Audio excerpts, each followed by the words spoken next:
जी अस्सलाम वालेकुम। ये अब हम प्रेपोजिशन पे आज एक लेक्चर रिकॉर्ड कर रहे हैं और हम देखेंगे कि प्रेपोजिशन का ग्रामर में किस तरह से इसका प्रॉपर इस्तेमाल किया जाता है। सिमिलरली प्रेपोजिशन को हम ग्रामर में इसको डिफाइन कैसे करते हैं। एंड थर्डली एंड लास्टली कि प्रेपोजिशन का जो इस्तेमाल है सेंटेंस स्ट्रक्चर के अंदर उसकी कितनी टाइप्स हैं और किस अंदाज से किया जाता है।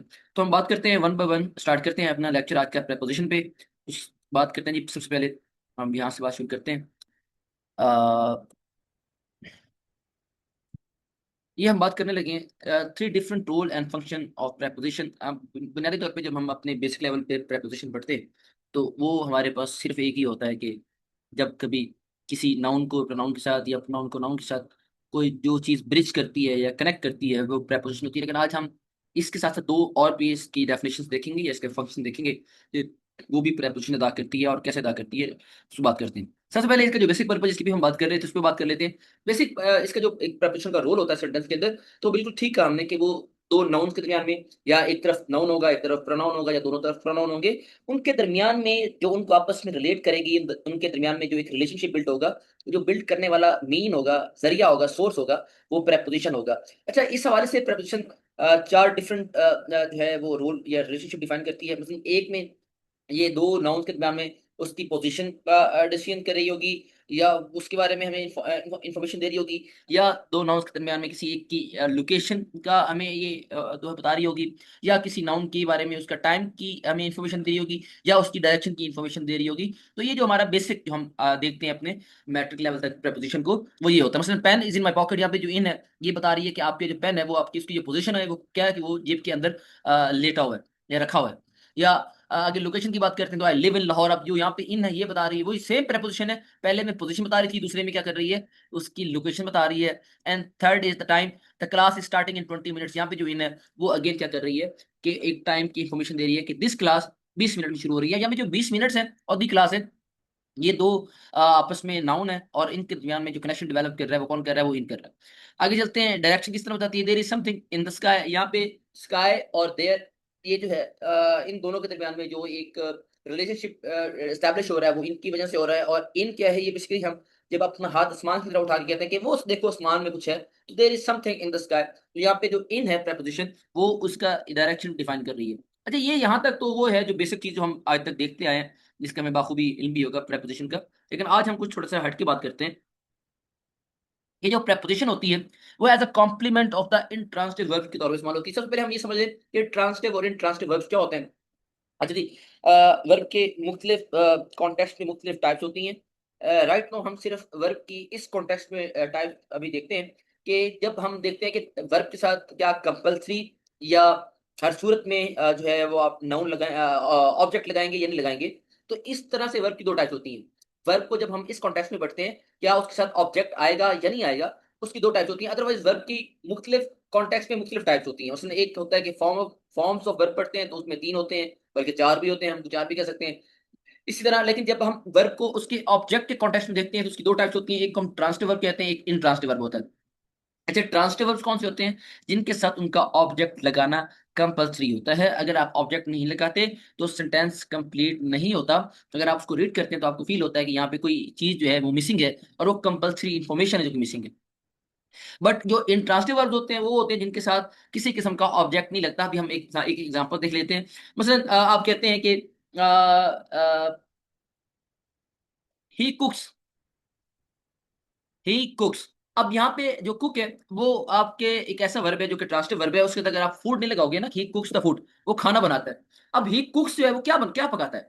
तो ये जो ट्रांसिटिव वर्ब होता है उसके साथ आपको ऑब्जेक्ट लगाना कंपल्सरी होता है। बट अगर आप इस स्लीप वाले नीचे जो इन्फॉर्मेशन दी हुई है, अगर ये इसको आप सेंटेंस में यूज करें कि शी स्लीप्स, वो सोती है। अब हमें पता है ऑब्वियस सी बात है, वो सोती है तो कहाँ पे सोती है, वो बेड पे सोती है। सोने का अमल चाहे गरीब हो अमीर हो उसका बेड पे ही होता है। बेड डजंट मीन कि वो लग्जरी बेड हो। आप एक कपड़ा भी बिछा दें जमीन पे तो वो भी आपका बेड होता है। मतलब कोई सोने वाली जगह पे सोया जाता है ना। स्लीप का जब भी प्रोसेस होगा तो वो किसी सोने वाली जगह पे होगा। ऐसे तो नहीं होगा कोई कांटों पे सो जाएगा, कोई टूटे हुए शीशों के ऊपर सो जाएगा, कोई पत्थरों के ऊपर सो जाएगा, ऐसा नहीं होगा, कभी भी नहीं होगा। तो ये जो स्लीप है ये इंट्रांसिटिव वर्ब है, इसको ऑब्जेक्ट की जरूरत नहीं है। बट अब ये समझ लें कि हम यहाँ पे एक चीज पढ़ने जा रहे हैं, complement of the intransitive verb. There are certain, ये क्योंकि इंग्लिश लैंग्वेज के अंदर बहुत सारी एक्सेप्शंस हैं, ये तमाम तरह इसके जो रूल्स हैं वो फिक्स नहीं है। इसमें तमाम रूल्स पढ़ते हैं फिर उनकी हम जो है वो एक्सेप्शंस पढ़ते हैं। इस रूल की भी एक एक्सेप्शन है कि इंट्रांसिटिव वर्ब के साथ नॉर्मली तो कोई ऑब्जेक्ट नहीं लगता, लेकिन कुछ ऐसे इंट्रांसिटिव वर्ब हैं जिनके साथ ऑब्जेक्ट लगता है, और वो किस कंडीशन में लगता है, इस कंडीशन में लगता है कि जब कोई एबनॉर्मल एक्टिविटी हमने शो करनी हो, हमने ट्रांसलेट करनी हो एबनॉर्मल एक्टिविटी, तो उस सूरत हाल के अंदर हम क्या करते हैं, हम उस इंट्रांसिटिव वर्ब के साथ ऑब्जेक्ट लगा देते हैं। अब नॉर्मल एक्टिविटी हो रही होगी तो हम नहीं लगाएंगे, बट अगर कोई एबनॉर्मल प्रोसेस हो रहा होगा तो वहां पे उस सूरत हाल में हम इंट्रांसिटिव वर्ब के साथ क्या करेंगे, हम उसका ऑब्जेक्ट लगा देंगे। मसलन अभी आपको मैं बता रहा था शी स्लीप्स। अब स्लीप्स का मैं पता है काम से होती है, बट अगर इस तरह से हुआ कि हीरा एक दफा शिकार करने के लिए जंगल में गई, और जंगल में ये हुआ कि रात हो गई, अब वो वहां से वापस ना आ सकी। अब वो उस सूरत हाल में उनको पता है कि मैं जमीन पर सोऊंगी तो मुझे शेर और जानवर, जो जंगली जानवर हैं, वो आप पे अटैक कर सकते हैं। तो आप क्या करते हैं, आप ये करते हैं कि दरख्त पे चढ़ते हैं और दरख्त के ऊपर चढ़ के सो जाते हैं। अब दरख्त के ऊपर चढ़कर जो सोना है वो एक ऐप नॉर्मल एक्टिविटी है, वो नॉर्मली आप ऐसा नहीं करते, मतलब रोज इंसानों का ये मामूल नहीं है कि जब भी सोते हैं दरख्तों पे चढ़ के सोते हैं। लेकिन उस सूरत हाल में जब पे आप जंगल में थे और आपने सोना था, और आपको वहां पे आपके लिए और कोई जगह नहीं थी सेफ, तो आपको लगा कि दरख्त पे चढ़ के सोना इज अ सेफ प्लेस, तो आप दरख्त पे चढ़ के सो गए।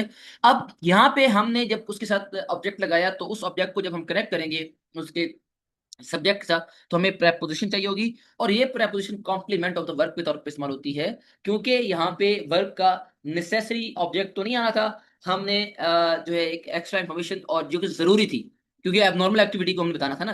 तो एबनॉर्मल एक्टिविटी को जब शो करना हो तो वहां पे जो चीज करेक्ट करती है ऑब्जेक्ट और सब्जेक्ट को, वो प्रेपोजिशन होती है, तो उधर preposition complement of the verb की तौर पर इस्तेमाल होती है। ये इसका दूसरा यूज है। अब बात करते हैं तीसरे यूज की, as a particle, as a part of participle. Participle के ये पार्ट के तौर पर भी इस्तेमाल होती है। अच्छा, ये पार्टिसिपल्स क्या होती हैं, थोड़ा सा ये समझ लेते हैं, या फ्रेजल वर्ब्स क्या होते हैं, थोड़ा सा ये दोनों ऑलमोस्ट एक चीजें हैं। देखिए, फ्रेजल वर्ब जो होता है ये दो चीजों से मिलकर बनता है, एक तरफ से वर्ब होता है, एक तरफ से प्रेपोजिशन होती है। अच्छा, जो वर्ब और प्रेपोजिशन है, अगर हम उन दोनों को अलग कर लें, जो कि एक फ्रेजल वर्ब में इस्तेमाल हो रहा है, लुक इन, लुक एट, इस तरह के जो होते हैं, अगर उनको हम अलग कर लें, लुक एट को लुक अलग कर लें, एट अलग कर लें, तो इनकी मीनिंग डिफरेंट होते हैं। लेकिन जब ये दो चीजें आपस में इकट्ठी मिलती हैं, एक तरफ से वर्ब आता है, एक तरफ से प्रेपोजिशन आती है, तो वो एक न्यू मीनिंग अडॉप्ट करते हैं, जो कि उनका जो इस तरह ओरिजिनल मीनिंग होता है उससे डिफरेंट होता है। ना लुक का वो मतलब लुक एट में होगा, ना एट का मतलब लुक एट में होगा, जो पहले एट का मतलब होता है नॉर्मली। तो ये होते हैं पार्टिसिपल्स या आपके फ्रेजल वर्ब्स। तो याद रखें, ये जो पार्टिसिपल या फ्रेजल वर्ब है वो तब तक मुकम्मल नहीं हो सकता जब तक वर्ब के साथ कोई प्रेपोजिशन का इस्तेमाल ना किया जाए। मसलन military dictator took over the government, took और ओवर, ओवर वैसे प्रेपोजिशन होती है, मतलब किसी चीज के ऊपर। जब आप मूवमेंट की पोजीशन में किसी चीज के ऊपर से होती है, उसकी मतलब ऊपर वाली सरफेस होती है, और वो मूवमेंट की हालत में पास कर रही होती है, मतलब जहाज आपके सर के ऊपर से गुजर रहा है, हम उसके लिए जो प्रेपोजिशन यूज करते हैं वो करते हैं over. The aeroplane is flying over my head. But यहाँ पे ओवर का मतलब टुक ओवर के अंदर वो नहीं है, यहाँ पे मतलब ये है कि किसी चीज पे कब्जा कर लेना, या हुकूमत को बरतरफ कर देना। The military dictator took over the government, that actually happened in Pakistan in 2001, in 1999, जब प्रेम मुशर्रफ ने किया, जनरल अयूब ने किया, जरा जज ने की। ये वैसे साइड इन्फॉर्मेशन वैसे आपको बता रहा हूँ, इंग्लिश की ये बातें नहीं। बरल तो military dictator took over the government, ये एक हो गया। आगे चलते हैं थोड़ा सा हम। अब ये इसकी बेसिक डेफिनेशन थी, अब मैं थोड़ा सा जल्दी से क्विक रिवीजन आपको मैं करवाता हूँ। ये जो बेसिक प्रेपोजिशन होती हैं उनके कॉन्सेप्ट की क्लैरिटी करते हैं कि कैसे एक प्रेपोजिशन जो है वो हम उसको सेंटेंस में इस्तेमाल करते हैं, और वो हम अक्सर गलत इस्तेमाल करते रहते हैं, और उसकी क्या सही कंसेप्ट क्लैरिटी एक प्रेपोजिशन की हो सकती है। Let's talk about that. चलें जी, ये हमारे इंस्टाग्राम के पेजेस के ऊपर भी हमारे ये ग्राफिक्स पड़े हुए हैं, जो हमने बना के इस पे रखे हैं कि एक प्रेपोजिशन की कंसेप्ट क्लैरिटी हमें कैसे मिलती है। Let's first talk about the preposition on. जो ऑन होता है बेटा, ये जब हमने उर्दू मीनिंग में अगर हम इसकी बात करें कि किसी चीज के ऊपर होना, के पर होना, मतलब के ऊपर, तो हम यूज करते हैं ऑन। मसलन अब आप इमेजिन करें कि आपकी हाथ की हथेली है और उसके ऊपर एक बॉल पड़ी हुई है। अब हम कहेंगे the ball is on the palm of my hand, the ball is on the palm of my hand. अच्छा, इसमें याद रखना, जब ऑन में चीज पड़ी होती है तो वो किसी मूवमेंट पोजीशन में नहीं होती।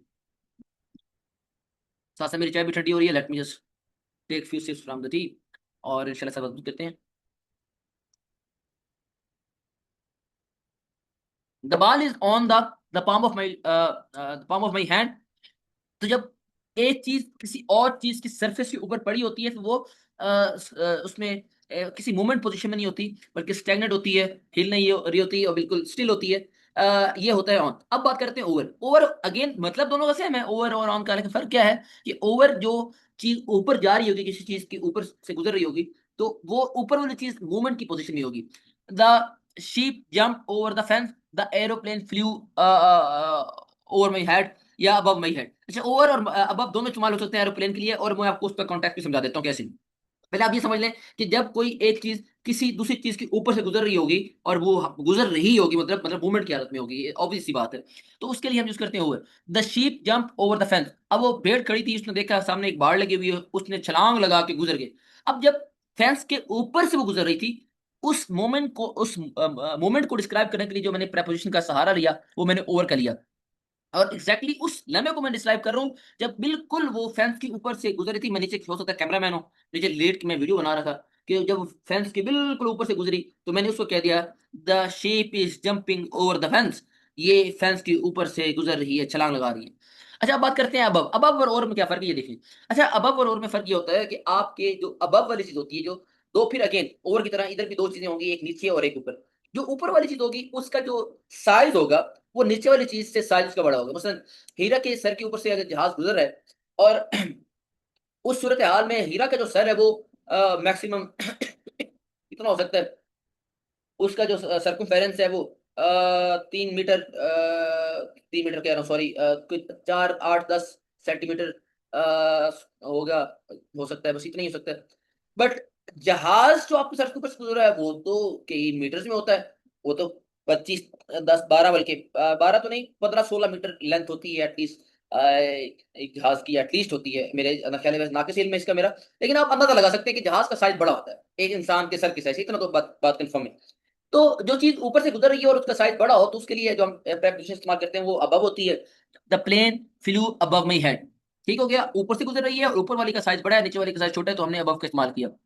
अब बात करते हैं अंडर। अच्छा, अंडर और ऑन सेम चीजें हैं, फर्क सिर्फ ये है कि ऑन में हम ऊपर वाली चीज को डिस्क्राइब करने के लिए यूज करते हैं, और अंडर में चीज, दो सर्विसेज हैं, दो चीजें हैं, और एक तो अब नीचे वाली चीज को डिस्क्राइब करना होगा तो हम अंडर यूज करेंगे। मसलन the cat is under the roof. अच्छा, जब छत के बिल्कुल नीचे कैट बैठी हुई है, तो अब हमने जिसकी बात करनी है वो कैट ही करनी है, रूफ की नहीं करनी। हम कह रहे हैं कैट कहाँ बैठी हुई है, छत के नीचे बैठी हुई है। लेकिन अगर हमने रूफ की बात करनी हो, कैट की बात ना करनी हो, तो हम क्या कहेंगे, the roof is on the head of cat, या over the head of cat. But over तो नहीं होगा, ओवर तो अभी हमने क्या मूवमेंट हालत है, वो मूवमेंट में होगी, तो वो तो नहीं हो सकता, तो ऑन होगा। ठीक हो गया, जिस तरह से हमने कहा था the ball is on the palm of my head. अब हमने बॉल ऊपर वाली सरफेस को डिस्क्राइब करना तो ऑन इस्तेमाल किया, नीचे वाली सरफेस को हमने डिस्क्राइब करना हो तो हम क्या यूज करते हैं, अंडर। अब आ जाते हैं अंडरनेथ पे। अंडरनेथ क्या होता है, जब बेटा किसी चीज को तीन अतराफ से इस तरह की शील्ड मिल रही हो, शील्ड का मतलब इस तरह की प्रोटेक्शन मिल रही हो कि आप उस चीज को तीन तरफ से देखने की कोशिश करें, आपको विजिबल ना हो।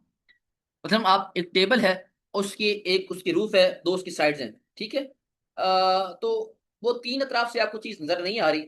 और क्या होता है, 1, 2, 3, 4, बल्कि आपको यूं कर लें, तीन अतराफ ना करें, बल्कि आप यूं कर लें कि पांच अतराफ होती हैं। एक जो आपका क्यूबिकल बॉक्स होता है, अगर आप उसको 3D एंगल से देखें, मतलब एक जिस तरह रूम की मिसाल ले लें, रूम की छत है और चार उसकी दीवारें हैं, 1, 2, 3, 4, और एक उसका उसकी ग्राउंड है, सरफेस है नीचे वाली। तो कोई चीज जब अपने चार अतराफ से छुपी हो और पांचवी अतराफ से नजर आ रही हो, सिर्फ सिर्फ एक ही साइड से आप उसे देख सकते हैं, बाकी चार साइड से आपको नजर ना आ रही हो। एक ऐसा बॉक्स ले लें आप, जो अपने चार तरफ से ढका हुआ है, उसके अंदर आपने एक कैट रखी हुई है या बॉल रखी हुई है, और सिर्फ आप उसको अगर बॉल को देखना चाहते हैं बॉक्स के अंदर, तो एक साइड से आपको देखना पड़ेगा, बाकी चार तरफ से आपको नजर नहीं आएगी, क्योंकि वो बॉक्स बाकी चार तरफ से बंद है। तो उसके जो हम प्रेपोजिशन इस्तेमाल करते हैं वो अंडरनेथ होता है। Cat is underneath the table. अब टेबल ये इस तरह की है कि वो चार तरफ से बंद है, सिर्फ एक तरफ से खुली है। तो अगर आपने कैरेट को देखना है तो आपको उस पांचवी साइड से देखना पड़ेगा। तो आगे चलते हैं बिलो।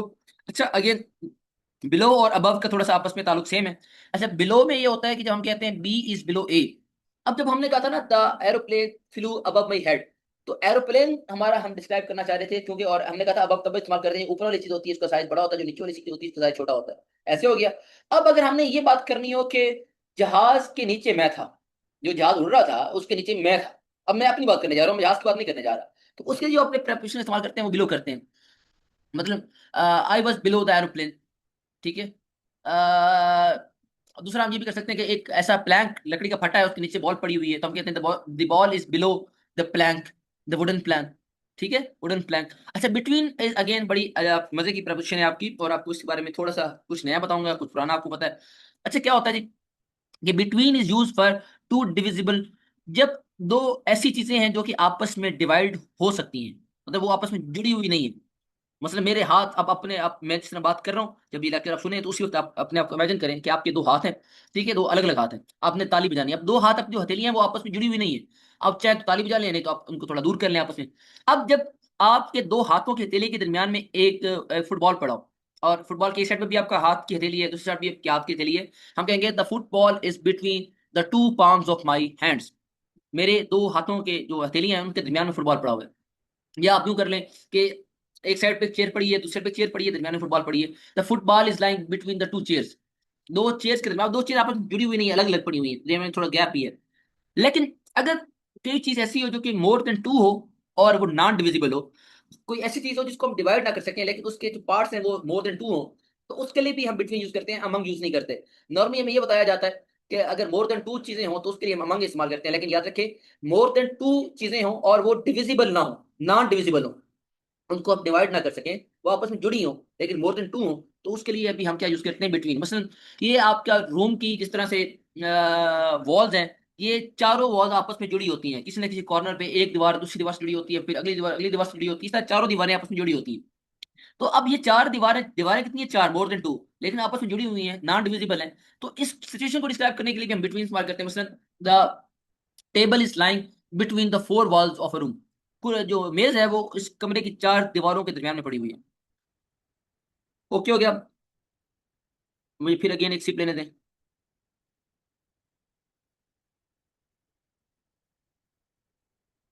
अब बात करते हैं अगला, वेरी इंपॉर्टेंट, अमंग। अच्छा, अमंग और बिटवीन में ये डिफरेंस जब भी हमने पढ़ लिया है, अगर मोर देन टू ऑब्जेक्ट्स हो और वो नॉन डिविजिबल हो तो हम बिटवीन यूज करते हैं, अगर वो डिविजिबल हो तो अमंग यूज करते हैं। अगर ये रूम की चार दीवारें हम आपस में कोनों से इनके हम तोड़ दें, इनके दराड़े डाल दें, इसके अंदर दराड़ आ जाए, बिल्कुल अलग अलग हम गैप डाल दें, चंगा भला गैप, विजिबल गैप हो जाए, और ये चार दीवारें अलग अलग दीवारें हो जाएं। अब हम अगर उसी टेबल की हमने डिस्क्राइब करना है तो फिर हम कहेंगे the table is lying among the four four walls. अब हम वॉल ऑफ रूम नहीं कहेंगे, रूम तो वो होता है जिसकी चार वॉल्स आपस में कनेक्टेड होती हैं। The table is lying between the four walls of this space. इस जगह की जो चार दीवारें हैं उसके दरमियान में जो टेबल पड़ी हुई है, उसके लिए हमने क्या कहा, अमंग यूज किया, बिटवीन यूज नहीं करेंगे। अच्छा, बिसाइड क्या होता है, worker is standing beside the crane. जब आपने किसी चीज की इमोटिव वैल्यू शो करनी हो, इमोशनल वैल्यू भी बल्कि ना हो, सपोज करते हैं कि मैं इंसान हूं और दूसरी तरफ से दीवार से लग के खड़ा हुआ हूं, मैं इंसान, मेरे अंदर तो इमोशन है, दीवार के अंदर इमोशन नहीं है। तो जब एक चीज दूसरी चीज के साथ हो और उसमें एक चीज के अंदर इमोशनल वैल्यू होती है, दूसरी चीज के अंदर इमोशनल वैल्यू, मतलब वो नॉन लिविंग थिंग होती है, तो उसके लिए हम बिसाइड यूज करते हैं, worker is standing beside the crane with. लेकिन जो विद है वो उसके अंदर दो चीजों के दरमियान में दो चीजें नहीं होंगी, बल्कि वो दो इंसान होंगे या लिविंग ऑब्जेक्ट्स होंगे, और उनके दरमियान में इमोशनल वैल्यू होगी दोनों के दरमियान। मसलन हीरा का छोटा भाई है और अपनी भाई के साथ खेल रही है, तो हम कहेंगे Hira is playing with her brother. हमने हीरा उसके लिए विद यूज किया। नेयर की बात करते हैं, जब हम कहते हैं कि कोई चीज किसी चीज के पास हो और डिस्टेंस थोड़ा कम हो, और जो बिसाइड और विद के निस्बत इसका डिस्टेंस ज्यादा होता है। जब हम नियर इस्तेमाल करते हैं तो बिसाइड, विद और नियर, इन तीनों में एक बात सिमिलर है, ये तीनों जब चीजें आपस में करीब करीब होती हैं तो हम तीनों प्रेपोजिशन इस्तेमाल करते हैं। लेकिन विद और बिसाइड में चीजें आपस में बिल्कुल जुड़ी होती हैं, और नियर में चीजें जुड़ी नहीं होती, बस थोड़ा सा डिस्टेंस होता है, तो हम कहते हैं, मसलन मैं कहता हूँ, मैं मेरे सामने मेरा वो प्रिंटर पड़ा हुआ है, तो the printer is lying near my near me, the printer is lying near me. तो जो अब मेरा प्रिंटर है वो मेरे पास ही पड़ा हुआ है, ठीक है। तो इस सिचुएशन में अब थोड़ा डिस्टेंस है, हम जुड़े हुए नहीं बैठे हुए, हम आपस में जुड़ के नहीं बैठे हुए, प्रिंटर मतलब मेरे टांगों से टच नहीं हो रहा, थोड़ा सा 1 मीटर के फासले पे, 15 सेंटीमीटर के फासले पे पड़ा होगा, तो उसके लिए हमने नियर इस्तेमाल किया। अच्छा, बिहाइंड क्या होता है, जब कोई चीज किसी सरफेस के पीछे चली जाए और आप उसको दूसरी साइड से देखें, तो वो उसके लिए यूज करते हैं बिहाइंड। अभी आपको एक मिसाल देता हूँ, आप लुकन छुपन घर पे खेलते होंगे, और उस सूरत हाल के अंदर क्या होता है कि आपका छोटा भाई, आपकी बारी थी ढूंढने की, और वो क्या किया उसने, वो जाके दरवाजे के पीछे खड़ा हो गया। अब आप दरवाजे की दूसरी साइड पे हैं, अब आपको उस साइड से तो वो नजर नहीं आएगा, वो तो दरवाजे की पिछली साइड पे खड़ा हुआ है। तो हम कहते हैं आपका जो ब्रदर है, your brother is standing behind this gate, behind इस गेट के पीछे खड़ा हुआ है। तो उस सिचुएशन के लिए हम क्या यूज करते हैं, बिहाइंड। अच्छा, अक्रॉस क्या करते हैं, अक्रॉस करते हैं बेटा कि जब एक आप इंसान है और आप किसी चीज की एक साइड पे खड़े हुए हैं, और आप उसकी दूसरी साइड की तरफ देख रहे हो, और वो दूसरी साइड आपको विजिबल, तो अक्रॉस होता है। मसलन ये अब मिसाल देता हूँ, मसलन आप गए किसी दरिया के किनारे पे, और वहां पे दरिया के ऊपर एक ब्रिज बनी हुई थी, तो आप ब्रिज की एक साइड पे खड़े हुए हैं, और आप दूसरी ब्रिज, जो ब्रिज की दूसरी साइड, आप उस तरफ झांक रहे हैं, आंखें फाड़ फाड़ के देख रहे हैं, और उधर से आपको एक शेर आता हुआ दिखाई दे रहा है। अब आपको वो शेर, हालांकि वो तो ब्रिज की दूसरी साइड पे था और आप दूसरी साइड पे थे, लेकिन आपको शेर दिख रहा है।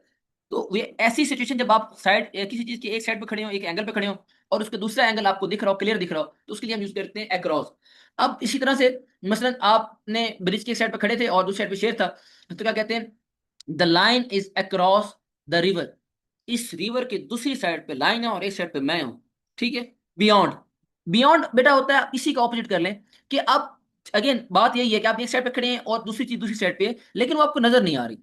वो इस तरह से है, वो आप सिर्फ इमेजिन कर रहे हैं, नजर नहीं आ रही। मसलन आप गए नॉर्दर्न एरियाज में गए, आपने वहां पे देखे वो बहुत ऊंचा पहाड़ है, और आपको आपका दोस्त वहां का जो लोकल एक टूरिस्ट है वो आपको गाइड कर रहे हैं कि इस पहाड़ के पीछे मेरा घर है। अब आपको नजर नहीं आ रहा, अब इतना बड़ा पहाड़ है कैसे नजर आएगा, आप देखने की कोशिश करेंगे तो आगे तो पहाड़ आ जाएगा, लेकिन पहाड़ के पीछे घर था। तो चीज किसी चीज के पीछे और नजर ना आए तो हम बिहाइंड यूज करते हैं, और अगर वो चीज ऐसी हो, ट्रांसपेरेंट चीज हो, और उसके आप दूसरी साइड देखिए आपको चीज नजर आ रही हो, तो अक्रॉस यूज होता है। तो आप कहते हैं his village is beyond the mountain. अच्छा, जो टू होता है ये जब हम कहते हैं कि she is going to Karachi, जब हम की तरफ हमने कोई चीज करनी होती है कि मैं उस कराची की तरफ जा रही हूँ, तो हम टू कहते हैं। या आपने ये देखा होगा जब आप लेटर पोस्ट करते हैं तो आप लेटर के एक साइड पे टू का डालते हैं और फिर आप उसमें रिसीवर का एड्रेस डालते हैं, और एक तरफ से फ्रॉम डालते हैं और सेंडर का एड्रेस डालते हैं। तो टू मतलब उसकी तरफ, ये उसकी तरफ लेटर जा रहा है, तो टू इसलिए यूज किया जाता है। और फ्रॉम मतलब जिस, मतलब मेरी तरफ से जा रहा है। अच्छा, ऑन टू क्या होता है? ऑन टू ये होता है कि जब कोई चीज जंप करके किसी अपनी ऊंची सरफेस पे, अपने से ऊंची सरफेस पे जाके बैठ जाए। मतलब घर की में नॉर्मली अपनी बिल्लियां देखी होंगी, उन्हीं से जंप लगा के टेबल के ऊपर चढ़ चढ़ जाती हैं। तो cat jump on to table, नीचे से जंप लगा के टेबल के ऊपर जाके बैठ गई, ऑन टू होता है। इन टू होता है जब कोई चीज किसी चीज के अंदर चली जाए, मतलब बंद सरफेस के अंदर चली जाए। मतलब आपकी कैट ही, अगेन उसी की मिसाल ले लेते हैं। आपके घर में एक बहुत बड़ा बर्तन पड़ा हुआ है, बहुत बड़ा देगचा पड़ा हुआ है, जो आप अपने शादी ब्याह पे उस पे कोई खाना शाना बनाते हैं, जो बहुत बड़े साइज है। अब उसके अंदर बिल्ली जा सकती है। तो एक बिल्ली है, वो खाने के लालच में उसने छलांग लगाई और उस देगचे के अंदर चली गई। वो अब अंदर आपको नजर नहीं आ रही, इन टू सरफेस के अंदर है। The cat jump into the degcha. ठीक है, अब मुझे पता नहीं देख किसने क्या, ये मुझे हीरा बताएगी। अच्छा, आगे चलते हैं। इन क्या होता है? Lemon is in the jar. Lemon is in the jar, in to और इनमें फर्क ये है कि इन टू में जंप लगा के गई थी, और इनमें सिर्फ सिंपली वो किसी चीज के अंदर पड़ी हुई है। मसलन मैं कहता हूँ my ball pen is lying in the box, box के अंदर पड़ी हुई है। अब वो भी छुपी हुई पड़ी है बॉल पेन भी, लेकिन फर्क क्या है, इन टू में जंप लगा गई है। और बॉल पेन जो पहले से एक स्टिल पोजीशन में बॉक्स के अंदर पड़ी है, उसके लिए हम इन यूज करते हैं, विद करते हैं।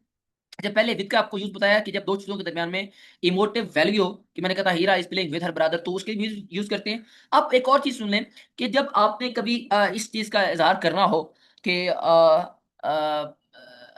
आप कहते हैं कि मैंने एक बंदा है वो शिकार करने गया, और उसने शिकार करने के लिए एक वेपन का इस्तेमाल किया। तो हम अब उस, और एक शिकारी है, एक उसका वेपन है और एक वो खुद शिकारी है। तो अब जब आपने एजेंट का या उस शिकारी का जिक्र करना है, तो उसके लिए आप करते हैं बाय। और जब आपने यूज करना है उसका उसके वेपन का जिक्र करना है कि उसने फलां चीज से मारा, तो उसके लिए हम विद यूज करते हैं। He kill two birds with one shot, उसने एक गोली चला के दो परिंदे मार दिए, विद वन शॉट। ये वेपन का विद इस्तेमाल किया जाता है। अगर मैं कहता these birds are killed by, by Aamir, अब मारने वाला शिकारी के लिए बाय और उसके वेपन के लिए विद। आगे चलते हैं, on book is on the table, जब चीज किसी चीज के ऊपर पड़ी होती है उसके लिए ऑन यूज करते हैं। अपॉन करते हैं, he place the book upon the table, जब आप किसी बुक को थ्रो करते हैं और थोड़ी सी ऊंची पोजीशन में थ्रो करते हैं, तो उसके लिए हम अपॉन यूज करते हैं। टिल करते हैं कि जब कोई चीज किसी खास लम्हे तक, मतलब मैं आज जब सपोज करते हैं हमारी ये क्लास 12 बजे तक चलेगी, 12 बजे एग्जैक्ट अगर क्लास खत्म हो जाएगी तो उसे हम यूज करेंगे this class will and till 12 PM। ठीक है, इससे टिल यूज किया जाता है। और जो टू होता है आपके, एक टेस्ट मैंने एक इसका पहले यूज बता दिया, एक और बता देता हूँ, it was delivered to his table, ये वो सेम यूज है, ये टू का भी जो ऊपर वाला टू लेटर वाला आपको पता था, नीचे वाला सेम यूज है। आगे चलते हैं, स्कार्सली और व्हेन। अच्छा, नॉर्मली लोग स्कार्सली का जब इस्तेमाल करते हैं ना, इसका पेयर बनाते हैं रादर के साथ, जबकि वो गलत होता है। स्कार्सली का पेयर बनता है व्हेन के साथ। स्कार्सली होता है कि बामुश्किल, बामुश्किल, स्कार्सली हैड ही गॉन, बामुश्किल वो अभी गया ही था, व्हेन इट स्टार्टेड रेनिंग, जब बारिश होना शुरू हो गई। तो स्कार्सली का व्हेन से पेयर बना जाता है, उसके साथ रादर के साथ नहीं बनाया जाता। हम बात करते हैं इन। अच्छा, जब इन टाइम के लिए प्रेपोजिशन इस्तेमाल होती है, तो हम इसका मतलब ये होता है कि हम 1 घंटा पूरा लेंगे और कोई काम करेंगे, तो हमने इन यूज किया। आई शैल रिटर्न इन एन आवर, मैं 1 घंटे में वापस आ जाऊंगा, मतलब 1 घंटा मैं पूरा लगाऊंगा, लेकिन 1 घंटे से ज्यादा मैं 1 मिनट भी नहीं लगाऊंगा। मतलब पूरे 60 मिनट, जैसे 60वां मिनट स्टार्ट होगा तो मैं घर पहुंच जाऊंगा, ये होता है इन। लेकिन जो विद इन होता है, इसका मतलब होता है कि आप 60 मिनट छोड़ें, आप घंटा मुकम्मल होने से पहले पहले कोई काम कर लें, विद इन कर लें। मतलब घंटे से पहले, 60 मिनट से पहले काम कर लें, हो सकता है 58 पे कर लें, 59 मिनट पे काम कर लें, 56 पे कर लें, 46 पे कर लें, वो होता है with in. With in, I will finish the work with in 2 hours. मतलब पूरे 2 घंटे नहीं लूंगा, लेकिन 2 घंटे से पहले पहले अपना काम मुकम्मल कर लूंगा, वो विद इन होता है। लेकिन अगर आपने पूरे 2 घंटे लेने तो फिर आप कहते हैं in, I shall finish the work in 2 hours. जो फ्राम होता है, ये बेटा आपका लगता है उसके साथ जब आपने किसी पास्ट इंडेफिनिट के साथ टाइम मेंशन करना हो, स्पेसिफिक टाइम मेंशन करना हो, तो आप फ्राम इस्तेमाल करते हैं। आई कमेंस्ड वर्क फ्रॉम 21st में, अब आपने खास टाइम का जिक्र करना था और टेंथ कौन सा था, पास्ट इंडेफिनिट, तो आपने फ्राम यूज किया। सिंस का क्या होता है, जब आपने यूज करना है अपना जो होता है परफेक्ट कॉन्टिन्यूस के टेंस होते हैं, चाहे वो प्रेजेंट हो, पास्ट हो, फ्यूचर हो, तो उसके लिए जब स्पेसिफिक टाइम का आपने जिक्र करना हो तो वहां पे आप सिंस लगाते हैं। देखिए ऊपर पास्ट इंडेफिनिट का स्पेसिफिक टाइम यूज करना हो तो फ्रॉम लगाते हैं, लेकिन अगर परफेक्ट कॉन्टिन्यूस में स्पेसिफिक टाइम का जिक्र करना हो तो सिंस लगाते हैं। ये डिफरेंस याद रखना है आपने। I have been living here since 1972। और फार का क्या है, जब आपने वही परफेक्ट कॉन्टिन्यूस टेंस हो, प्रेजेंट परफेक्ट कॉन्टिन्यूस हो, पास्ट परफेक्ट कॉन्टिन्यूस हो, फ्यूचर परफेक्ट कॉन्टिन्यूस हो, और उसमें आपके टाइम ड्यूरेशन पता हो लेकिन स्पेसिफिक टाइम का ना पता हो, तो उसके लिए आप फार का इस्तेमाल करते हैं। So this is all about preposition. आपको बेसिक प्रेपोजिशन का मैंने बता दिया है। और बल्कि यहाँ पे प्रेपोजिशन फ्रेजेस के उसके भी जिक्र कर लेते हैं, दोबारा शायद हम इस पे ना आए। अच्छा, अब बात करते हैं प्रेपोजिशन फ्रेजेस। अभी तक तो हमने बात कर ली प्रेपोजिशन की, अब बात करते हैं कि प्रेपोजिशन फ्रेजेस क्या होती है। जब प्रेपोजिशन फ्रेजेस कहते हैं उसको, जब प्रेपोजिशन को हम जोड़ते हैं किसके साथ, जोड़ते हैं इसके साथ प्रेपोजिशन और वर्ब के साथ, तो फिर हम क्या कहते हैं उससे प्रेपोजिशन फ्रेज करते हैं। अच्छा जरूर बल्कि sorry, preposition phrase is something different, ये फ्रेजल वर्ब की तरह नहीं है, ये और चीज है, मैं आपको भी आपको समझाता हूँ। मसलन अब पहले ये समझ लेते हैं कि प्रेपोजिशन क्या होती है। प्रेपोजिशन में पहले पता चल गया कि दो नाउन्स के दरमियान में, दो प्रोनाउन के दरमियान में जो ताल्लुक या रिलेशनशिप बिल्ड करने के लिए जो टूल ग्रामर में यूज करना पड़ता है वो प्रेपोजिशन होता है। प्रेपोजिशनल फ्रेज भी ये काम करती है, ये भी दो नाउन्स को या दो प्रोनाउंस को दरमियान में जोड़ने के लिए इस्तेमाल की जाती है। लेकिन प्रेपोजिशन फ्रेज में लगता है ये नॉर्मली फ्रेज हम उसको कहते हैं जिसमें वर्ब प्लस प्रेपोजिशन होती है, लेकिन प्रेपोजिशन फ्रेज ये नहीं होती। ये होती है preposition plus noun, preposition plus noun plus preposition plus noun. इसके डिफरेंट फॉर्मेशन होती है, भी हमने पढ़नी है। मसलन अच्छा दूसरी बात ये है कि ये ना जब प्रेपोजिशनल फ्रेज इस्तेमाल की जाती है तो ये किसी नाउन के बारे में ना एक्स्ट्रा इन्फॉर्मेशन दे रही होती है। एडिशनल इन्फॉर्मेशन का इस्तेमाल अगर हमने करना हो या किसी को हमने क्वालिफाई करना हो, मसलन एक क्लास में 10 लड़कियां बैठी हुई हैं और सबकी ऑलमोस्ट मिलती जुलती शक्लें हैं, उन्होंने एक जैसे कपड़े पहने हुए हैं। अब मुझे नहीं पता उसमें, मैं बल्कि मैं हीरो को कहता हूँ कि हीरा जाए वो जो लड़की बैठी हुई है ब्लैक कपड़ों में उससे जाके पेन लेकर आए। अब जाती हैं, आप देखती हैं सबने ब्लैक कपड़े पहने हुए हैं, वापस आ जाती हैं सर सबने ब्लैक कपड़े पहने हुए हैं, आप किसकी बात कर रहे हैं। अब क्योंकि मैंने आपको प्रॉपरली क्वालिफाई नहीं किया कि किस लड़की से मैंने कहा था पेन लेकर आए। तो अगर आपने उन 10 में से किसी एक को क्वालिफाई करना हो कि किस लड़की की मैं बात कर रहा हूं, तो आप जिस चीज का इंग्लिश में इस्तेमाल करते हैं वो होती है प्रेपोजिशनल फ्रेज। ये एडिशनल इन्फॉर्मेशन होती है, लेकिन किसी नाउन को बाकायदा तौर पे क्वालिफाई किया जाता है, बाकी से अलग किया जाता है। मसलन आप ये एग्जांपल देखें कि मैं बाजार गया, वहां पे बहुत सारी औरतें फिर रही थी और मैं वहां पे पीएसपी मतलब एसपी पुलिस के तौर पे मैंने छापा मारा वहां पे। तो मैंने एक औरत को पकड़ना था जिसने कोई डकैती की हुई थी। अब उस डकैत औरत को मैंने पकड़ने के लिए, बाजार में तो सारी औरतें एक ही जैसी हैं, मुझे कैसे पता कौन सी औरत।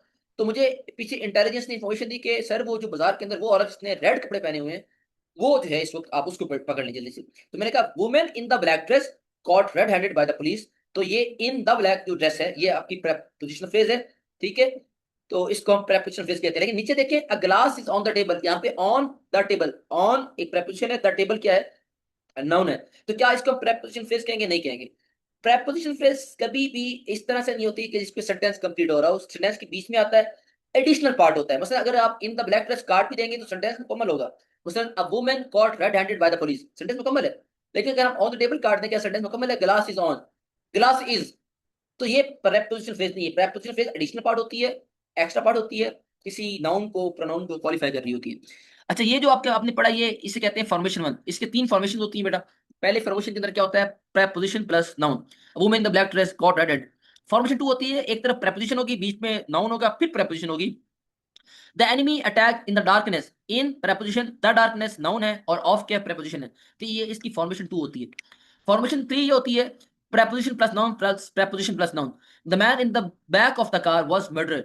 अब हमने कहा जो मैन जो है कार के अंदर, वो जो पीछे बैठा हुआ है, मतलब 4-5 लोग बैठे होंगे और हम हर बंदे को नहीं कह रहे कि वो कातिल है, लेकिन वो जो कार के सबसे पीछे बैठा हुआ है उसको हम कहेंगे ये कातिल है। तो ये इसकी फॉर्मेशन थ्री होती है। सो आज का हमारा लेसन यहाँ तक मुकम्मल हुआ। हमने प्रेपोजिशन फ्रेजेस और प्रेपोजिशन को पढ़ लिया। आगे इंशाल्लाह ताला हम दोबारा से बात करेंगे एडजेक्टिव्स की।